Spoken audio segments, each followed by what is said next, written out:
পাপী মানুষের তরে ঝরে গেল কালভেরিতে রুধির ধারা মোর তরে রক্তে রাঙা হলেন ক্রুশে পাপী মানুষের তরে ঝরে গেল মোর তরে। প্রিয় শ্রোতা বন্ধু, প্রভু যীশু খ্রিস্টের নামে স্বাগত জানাই। গতকাল আমরা দেখেছি উদ্ধার বা মুক্তির ক্রুশ। আজ সকালে দৃষ্টি আকর্ষণ করতে চাইব, যেমন গতকাল বলেছি মুক্তির অর্থ চারভাবে প্রকাশিত হয়েছে। এর প্রথম বিষয়টি গতকাল আলোচনা করলাম, মূল্য দিয়ে দাসত্ব থেকে মুক্ত করেছেন। দ্বিতীয়টি হলো ক্ষমার মধ্য দিয়ে মুক্তি। ইফিসীয় তার প্রথম অধ্যায় 7-8 পদে লেখা আছে, যাহাতে আমরা তাহার রক্ত দ্বারা মুক্তি অর্থাৎ অপরাধ সকলের মোচন পাইয়াছি, যাহা তিনি সমস্ত জ্ঞানে ও বুদ্ধিতে আমাদের প্রতি উপচিয়া পড়িতে দিয়াছেন।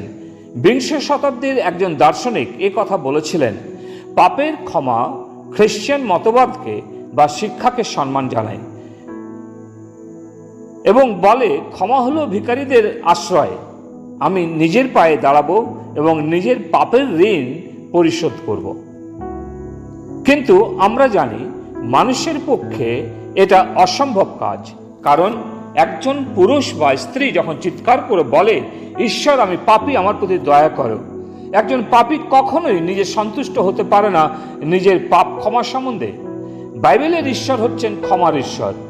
যাত্রা পুস্তক 34 অধ্যায় 6-7 পদে লেখা আছে, সদাপ্রভু সদাপ্রভু স্নেহশীল ও কৃপাময় ঈশ্বর, ক্রোধে ধীর এবং দয়াতে ও সত্যে মহান, সহস্র সহস্র পুরুষ পর্যন্ত দয়া রক্ষক, অপরাধের অধর্মের ও পাপের ক্ষমাকারী, তথাপি তিনি অবশ্য পাপের দণ্ড দেন পুত্র ও পৌত্রদের উপরে, তৃতীয় ও চতুর্থ পুরুষ পর্যন্ত তিনি পিতৃগণের অপরাধের প্রতিফল বর্তান। এবং গীত রচক বর্ণনা করেছেন গীত সঙ্গীত 130-3-4 পদে, হে সদাপ্রভু তুমি যদি অপরাধ সকল ধরো, তবে হে প্রভু কে দাঁড়াইতে পারিবে? কিন্তু তোমার কাছে ক্ষমা আছে, যেন লোকে তোমাকে ভয় করে। ক্ষমা যে মানুষ অনুমান করতে পারে না, কিন্তু ঈশ্বরকে ভয় করা যেতে পারে। ক্ষমার শিক্ষা একটি ভয়ঙ্কর বার্তা, যা আমাদের ক্রুশের মধ্য দিয়ে ঈশ্বরের অন্তরে নিয়ে যায়। আমরা বাইবেলে পড়ি, মনুষ্যপুত্রের পাপ ক্ষমা করতে এই পৃথিবীতে ক্ষমতা রয়েছে এবং আমাদের অপরাধ বোধ জর্জরিত পৃথিবী এই বার্তা প্রয়োজন ও জরুরি বর্তমান সময়ে। পাপের ক্ষমা কেবলমাত্র ক্রুশের বার্তার দ্বারা উপস্থিত হয়।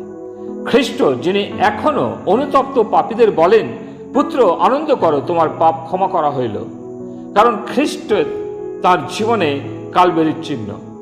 প্রথম যোহন 1 অধ্যায় 8 এবং 9 পদে বলে, আমরা যদি বলি যে আমাদের পাপ নাই, তবে আপনারা আপনাদেরকে ভুলাই এবং সত্য আমাদের অন্তরে নাই। যদি আমরা আপন আপন পাপ স্বীকার করি, তিনি বিশ্বস্ত ও ধার্মিক, সুতরাং আমাদের পাপ সকল মোচন করিবেন এবং আমাদিওকে সমস্ত অধার্মিকতা হইতে সূচি করিবেন। তৃতীয়ত, ধার্মিক গণিত করণ দ্বারা মুক্তি দেওয়া। আমরা খ্রিস্ট যিশুতে যে মুক্তি পেয়েছি, তাঁর অনুগ্রহে ধার্মিক গণিত হয়েছি। এই বিষয়ের উপর প্রেরিত পৌল রোমীয় বিশ্বাসীদের পত্রে লিখেছেন, উদ্ধারপ্রাপ্ত হওয়া মানে ধার্মিক গণিত হওয়া, যার মধ্য দিয়ে একজন পাপী ঈশ্বরের সাথে সুসম্পর্কে পুনঃস্থাপিত হয়।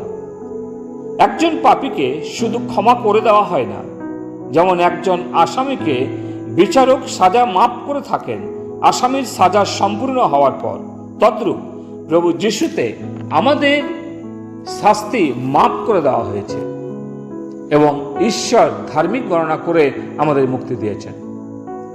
যে মুহূর্তে একজন পাপী অনুতপ্ত হয়ে পাপের ক্ষমা চায়, তৎক্ষণাৎ খ্রিস্টের ধার্মিকতা উপহার স্বরূপ সেই ব্যক্তিতে দেওয়া হয়। খ্রিস্ট হলেন প্রত্যেক বিশ্বাসী মানুষের জন্য ধার্মিকতা আইনের বা ব্যবস্থার শেষ। খ্রিস্ট যিনি হয়েছেন আমাদের জন্য ঈশ্বর হইতে জ্ঞান, ধার্মিকতা ও পবিত্রতা এবং মুক্তি, যা প্রথম করিন্থীয় 1 অধ্যায় 30 পদে পাঠ করি। আবার যেমন অপব্যয়ী পুত্র যখন পিতার কাছে ফিরে এলো, সেই মুহূর্তে আর পিতা তাহাকে নতুন বস্ত্র দিলেন তার লজ্জা নিবারণের জন্য। তদ্রূপ প্রভু যিশুর নিকটে যে কেউ দৌড়ে যায় সেই মুহূর্তে তাকে ধার্মিকতার বস্ত্র পরিয়ে দেওয়া হয়, যেন তারা এই গীত গাইতে পারে, প্রভু যিশু তোমার রক্ত এবং ধার্মিকতা আমার সুন্দরতা হচ্ছে আমার শুভ্র ভূষণ। আনন্দে সজ্জিত এর মধ্যে জ্বলন্ত পৃথিবীর মাঝে আমি মস্তক উত্তোলন করব। হ্যাঁ, তার ধার্মিকতা, তার বাধ্যতা, তার সিদ্ধতা সবকিছুই তার জন্য যে তার উপরে বিশ্বাস ও নির্ভর করে। সাধু পৌল লিখেছেন ফিলিপিও তার 3:8-9 পদে, আর বাস্তবিক আমার প্রভু খ্রিস্ট যিশুর জ্ঞানের শ্রেষ্ঠতা প্রযুক্ত আমি সকলেই ক্ষতি বলিয়া গণ্য করিতেছি, তাহার নিমিত্ত সমস্তই ক্ষতি সহ্য করিয়াছি এবং তাহা মলবৎ গণ্য করিতেছি, যেন খ্রিস্টকে লাভ করি এবং তাহাতেই যেন আমাকে দেখিতে পাওয়া যায়। আমার ধার্মিকতা যা ব্যবস্থা হইতে প্রাপ্য তাহা যেন আমার না হয়, কিন্তু যে ধার্মিকতা খ্রিস্টের বিশ্বাস দ্বারা হয়, বিশ্বাসমূলক যে ধার্মিকতা ঈশ্বর হইতে পাওয়া যায়, তাহাই যেন আমার হয়। প্রিয়, আসুন খ্রিস্টের দেওয়া ধার্মিকতা আমরা গ্রহণ করি, যেন তিনি আমাদের পাপ ক্ষমা করেন এবং ধার্মিক গণিত করেন। ঈশ্বর তার বাক্যে আশীর্বাদ করুন। পিতা ঈশ্বর, আমরা তোমাকে ধন্যবাদ দিই যে প্রভু যিশুতে তুমি আমাদের ধার্মিক গণনা করেছো। অনুগ্রহ দাও সেই ধার্মিকতাকে ধরে রাখতে, যেন প্রভু এই মুক্তিকে আমরা অবহেলা না করি। প্রার্থনা প্রভু যিশুর নামে চাই, আমেন। পাপী মানুষের তরে ঝরে গেল কালভেরিতে, রুধির ধারা মোর তরে রক্তে রাঙা হলেন ক্রুশে, পাপী মানুষের তরে ঝরে গেল মোর তরে।